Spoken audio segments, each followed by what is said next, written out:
We'll start in LA. We will not discuss whether we think the Clippers are contenders yet, as that will be remaining for the later part of this podcast. But starting with the Clippers with the addition of Russell Westbrook. He's played a few games there now, starting to fit into his role in the starting lineup there, despite having some changing roles and minutes throughout fourth quarters and overtimes over the last couple games. But I'll get your thoughts from you first, Gabe. What are your initial thoughts on Russell Westbrook in LA and how he's been used so far? The Clipper fan. He just had to say it, man. He just had to say it. You cannot resist yourself. But hey, man, listen. As a enjoyer of Clipper basketball, I can tell you, Russell Westbrook's look good, man. I think it's good. He's in a situation where he's wanted, but also a situation where I think he fits a little bit better.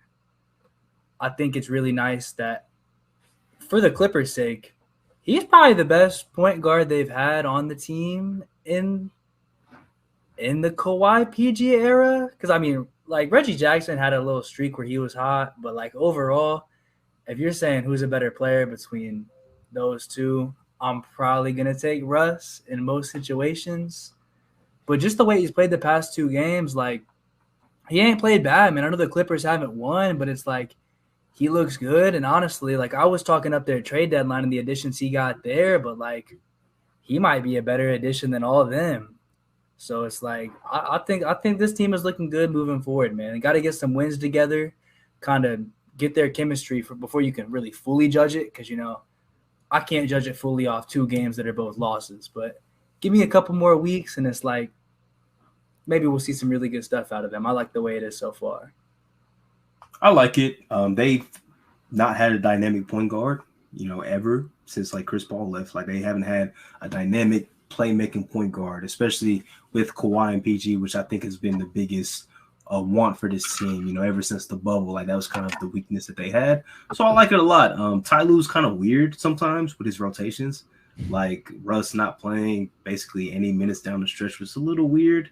But they did come back, almost had a chance to win that game. So I'm not going to judge it too much. And it's only 2 games in also. They just played overtime the other night. I'm not going to judge it too much. Sometimes you just go with what's rolling. Maybe that's what he did there.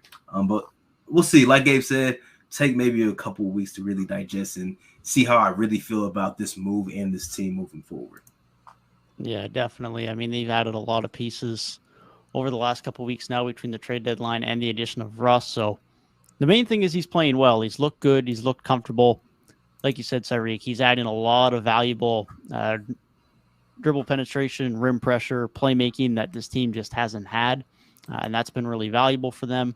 He's looked like a good fit already. There's been some moments at times where, specifically in OT against the Kings, where him and Plumlee were out there, and it's a little bit of awkward spacing as far as guys getting open three-point looks, specifically Russ at times, that just weren't going to get taken. But by and large, Russ has looked great.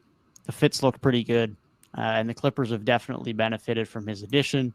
We'll talk more later about some of those late game rotations, what that closing 5 could look like, and how good that actually could be come postseason time. But by and large, so far, it looks like a very good signing. Thank you guys for tuning in to another episode of 3 Point Weekly. If you did enjoy, be sure to leave a like down below and subscribe to the channel for more NBA content. And we'll see you guys in the next one.